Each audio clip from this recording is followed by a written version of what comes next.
What's shaking? Hey, we're here today, and today we're going all in. I'm Rick Jordan, and today you get a treat because I want to explain that this episode is actually being live streamed to my entire company.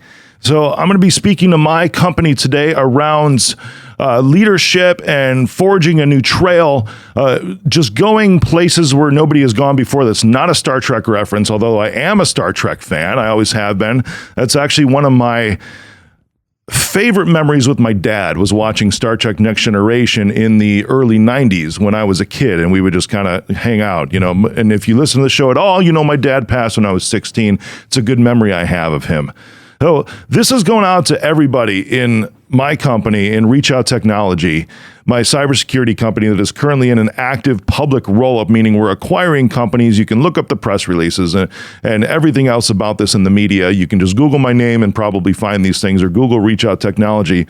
But today I want to talk to my people, and you get the great privilege of listening in because you might be able to relate to a lot of this. And I was reading a lot of things in articles and about how, and even like my own post, one of my own posts the other day on Instagram was about bringing new services and how it's not going to work for you unless you bring 2 new services to market every single year, at least 2, to try to keep up with the industry that you're in.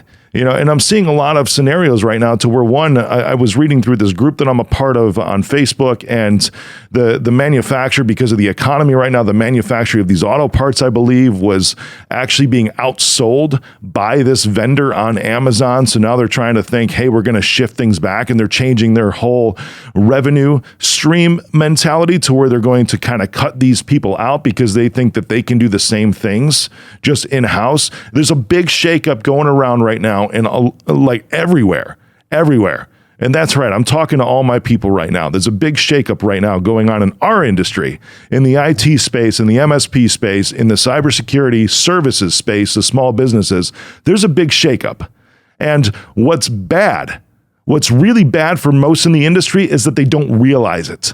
They don't understand what's going on because it's still business as usual. And this is why I firmly believe, along with some industry leaders, that at least a third of these companies that are like ReachOut, like us, right? Like my company, they are going to be out of business within the next 3 years because they are not changing. They are not evolving. They are not trying to do something new for the industry. They are not actually trying to go out and meet the customers where they're at and take a pulse on the customers as far as what they want. This industry is so much in a bubble, and it pisses me off because I want to do so much for it, right? And I've said before that the best thing I've ever done was get out of masterminds and coaching groups within the industry and got into masterminds and coaching groups outside of the industry because I got to see what the rest of the world was doing. I grew up in this bubble just like every other MSP owner. And it's so fixated on this thing, and it's run by vendors, and it pisses me off because the vendors are setting the tone and saying where the industry is going, but the vendors have an agenda. They have a fucking agenda, and that's just to sell more of their stuff. They don't really know what's going on. Okay, I've been to the White House, and I've seen the stuff that is starting to hit our country. I go on the media all the time, and I talk about the stuff that's hitting our country and small businesses. And yet MSPs are like, oh, it's business as usual. And they're just waiting. They're just waiting for somebody like us to actually go out there and say, this is the way. This is where we're going. Here's why. Our customers need it. They want it. And they're just waiting for somebody like this. This is so intriguing to me because I've used this analogy before. It's like, I don't know why, because there's different types of roll-ups, right? And that's the business model that we have right now. A roll-up is nothing more than taking a bunch of smaller companies and making a really big company. That's simplifying it, right? There's a lot of ways to do that, but that's what we're doing because we're building an army. That's one of our pillars, is we're building an army to be able to actually meet these needs of our customers, and even more so, provide them what they actually want. I started even thinking of like new website copy today, right? Because of some of the changes that we've been making even within the company. And this is just like blowing my mind, because it's like if you put yourself in the shoes of your customer, they don't care about jack shit about what we talk about with inside the company. They really don't. So all the stuff we thought was important for years doesn't even matter. It does not matter, because what matters to them is that they're safe. What matters to them is that their stuff doesn't break. What matters to them is that they don't have to place a phone call once every day because something's broken. What matters to them is that they have a fair price. Now, that's one we'll talk about a lot today. They have a fair price for what they're receiving. And lastly, they want to know that they have somebody to count on. That's it. Right? They don't care about ticket counts. They don't care about the systems that we use. They don't care about whether it's Office or Google for the most part. They don't care about the EDR tool, right? That's the next gen antivirus for everybody that's listening in. It's cool because the audience of the podcast of All In right now, all my fans, thank you. All my subscribers, thank you for listening in. But it's like you got like a ringside seat to what we're talking about here, right? Because your customers don't care about the inner workings of your company. They don't care. What we think matters and what this community tells us, right? The MSP community tells us what matters doesn't fucking matter. Not one bit, because it's driven by people in the organization. The best thing I've ever done was get outside of this space to see what's going on in the rest of the world and started bringing inside the space what the rest of the world is doing, because we are here to service the world, right? Specifically the United States, North America right now, of course, but that's what we're here for.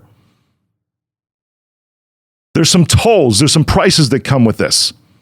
And this is something that I've faced the last 2 and 3 years. I've gotten questions like, well, why do you want to do that? Well, that sounds tough. You could just go out and do this instead. Why do you want to go that route? I've even had like industry leaders, right, in conversations tell me, well, I wouldn't want your project. That just sounds difficult. It's like, yeah. So what? That's my response. It's like, there's a reason why. I used to wonder why. Because I imagined, right, this huge lineup, because there's 143,000. Remember back in like school days, right, how you would have like this line of people, or, you see in the movies how there's this line of people and they're always asking for like one volunteer or something like that. I remember in like gym how you'd be lined up straight across the wall and they'd be waiting for somebody to step forward just to say, I'll be a captain of this team, I'll be a captain of that team. Then you'd finally pick your teams and go off in the other directions, right? It was like the first one to jump forward. It's like the one who had the balls to be a leader was the one that, and just step out was the one that actually stepped out. And you see that in like, it's dramatized in movies. And I know you get the image that I'm talking about, but that was me. It's like, same thing. It's like I'd be looking to the right, see 60,000 MSPs to my right, look to the left, see 60,000 MSPs to the left. And like, why is nobody doing nothing about this? I don't get it. There's a lot of people that are thinking about it, which is why, like, even within the organizations within the company so far, why we've actually joined forces to begin with, right? Because these are the people like me, right? Like Doug, like Robin are the ones who actually said, we're going to step out. We're going to do something about this. Because we can see where this industry is going. And the industry that has been around in the last 10 years is not the same industry that will be around in the next 10 years. We've already seen the shift before. We've seen a type of the shift before when things move from break fix into the MSP model, right? In the 2000s, that happened tremendously. And guess what? People don't like paying hourly for their shit. And I say shit because it's shit service. If it's just focused on like that, it's like giving you a prescription pill that doesn't even solve the problem. It just covers a symptom. That's what break fix is. It sucks ass. That's why we don't do it. That's why the industry as a whole shouldn't do it. That's not what customers want. They want something that actually fixes the problem. They want something like what you would expect from a doctor, right? Don't give me a pill for my symptom. I want you to cure me. And I also want to know that you're going to be there all the time in case something else happens, right? I also want you to give me a checkup so that you can identify things that I don't even know what's going on right now, but you can stop them before they get someplace bad. You picking up on the analogy? That's what people want. That's what our customers want. And that's not, unfortunately, what the industry as a whole is prescribing. But we sure as fuck are. Give me a hell yeah. That's what we're doing. In the last several years, I've gotten so much opposition, and now you're going to start to feel this too. Because what's bad is that customers in this industry, and this is bad of any industry too, customers in this industry have now been conditioned to the shit. They've been conditioned to the poor ass service. And it's created like this animosity thing towards people in this industry because it's like they need us, but it's like the bill they hate to pay because they know it isn't actually what they're looking for. That's the problem that we are fixing. That's why it's cybersecurity for all, it's IT for all, and it's actually what they want. The second pillar is creating wealth. I know I talked about this a little bit, but it's for people within the organization. It's for people outside of the organization, meaning our customers, because if we can provide them exactly what they want for the fair price that they're looking for, now that part does take a little education. Again, remember what I was saying, how they've been conditioned to the shit in the industry? It's because they've been conditioned to just getting that generic prescription, right? I can go spend $4 and get a painkiller, or $4 and get some kind of like diabetes medication when I really don't even have that. I just need better nutrition. Nobody's looked deep into my problem here to actually figure out what caused this to begin with. They've been conditioned to that garbage. And that's where it has to be in the mindset shift to be like, look, I know the industry tells you this. We are not the industry. We are ReachOut. I hope you heard me on that. We are not our industry. We are ReachOut. And we set the bar. Let me tell you how we're going to do that. Does it cost this? Yes, it costs this. I know you want a fair price. Here's what a fair price is, because I know you want to be safe. I know you don't want to be hacked. I know if you do get hacked that you want somebody there to save your ass. I know that if something breaks, you want somebody there to call and talk to somebody right away who can help you, who can start working on it right now.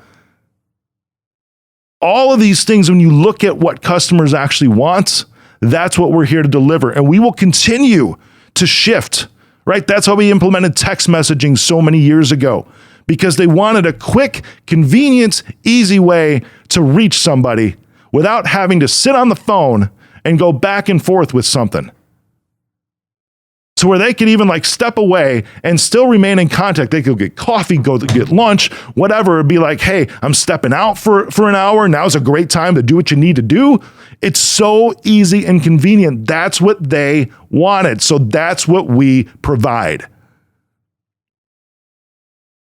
This is going to take some lumps because everybody else is going to be like, as we're starting to shift the mindset of customers, as we're starting to shift the mindset really of our industry, they're going to start to see, oh my God, that works. Here's a secret for you, okay? When you're building an airplane, right, a brand new prototype of something, the whole world is going to sit there. I mean, look at what they're doing with Elon Musk right now, with Twitter. Come on. The dude's true motivations are starting to come out, and he's even talking about doing a phone of his own. We all might have Twitter phones at some point. And everybody is giving him shit about it. He's not my hero. He's just an example, a model.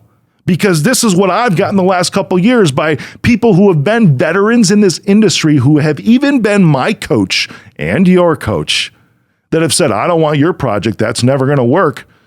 Watch us. Watch us. I know that I'm the only one that's called to break things down for America. When it comes to Bloomberg or Fox in Washington, D.C. or News Nation, because they know that we can do this, because they know that we're on the forefront of this industry, and we actually have a pulse on what's really going on. That's why they call. So I'm going to tell you what you're going to face over the coming months. Because here's this airplane thing, right? The new prototype. Everybody shuns it. Everybody says bad crap about it while it's sitting on the tarmac. They do. They're like, oh, that thing will never fly. They'll see that, oh, those new engines, you know what? I don't think they got enough power. They're never going to get that thing off the ground. That's too big of a plane. That's too big of a dream. That's too big of a vision. It's never going to happen, right? And then finally, one day, the airplane is completely constructed and it's taxiing out to the runway. They're like, that thing's going to go like 10 feet. Oh, it's not even going to get off the ground. And it gets on the runway and it starts to build up speed. And still people are going to say, whatever, you know what? It might get off the ground now, but you know what? It's only going to be able to fly about a half a mile. That's it. Then it's going to have to make an emergency U-turn and come back to make a landing because they have an engine problem or something like that. And then finally the thing gets off the ground and it's like a mile into it, maybe 100 miles into it. And they're only sitting about 5,000 feet and they're going to climb all the way up to 30,000 feet. And like, I don't know. I don't think it's going to make altitude. I don't think it's going to be able to climb as fast as what it needs to. I don't think it's going to be able to rise up from that 5,000 feet. That's as high as it's going to go. And then you get up to 10,000. Like, you know what? That 5,000 foot, that was easy. And here's all the reasons why I was able to do that. But now you know what? That it's at 10,000. It's still not going to be able to get up there. People are going to say shit until you are at cruising altitude. At 500 miles an hour, coasting along, everybody is going to say shit until you get to that point. Everybody is going to say shit until we get to that point. It's not going to stop us. We're going to keep going. We're going to keep looking down and being like, hey, you know what? You had an opportunity to jump on this plane because that's what we're doing right now. We're gathering everyone who wants to be a part of this, who wants to be a passenger, who wants to be part of the crew to get on this plane with us. Because we are changing the industry with this prototype that we have. We are setting the bar for this. You're going to get a lot of stuff over the next couple months, even as you talk to customers, even as you tell them of this new model, even as you tell them of all these benefits that we're going to give them. An example, right? They pay one flat fixed fee for everything. They don't pay individual invoices anymore for quote unquote out of scope work because that's what they want. They don't want an invoice because something was broken. They just want it to either not break or you just to take care of it as part of the program. That's why we do it that way for everybody. It's because it's what they want. And if they say something otherwise and they're willing to pay less for something less, they can go get that bullshit somewhere else. Because that's what the rest of the industry is stuck on. We will continue to keep a pulse on the industry. We will continue most definitely to listen to our customers because they will dictate where we go, what we do, what we deliver, how we deliver it. End of story. That's the only way that we go all in.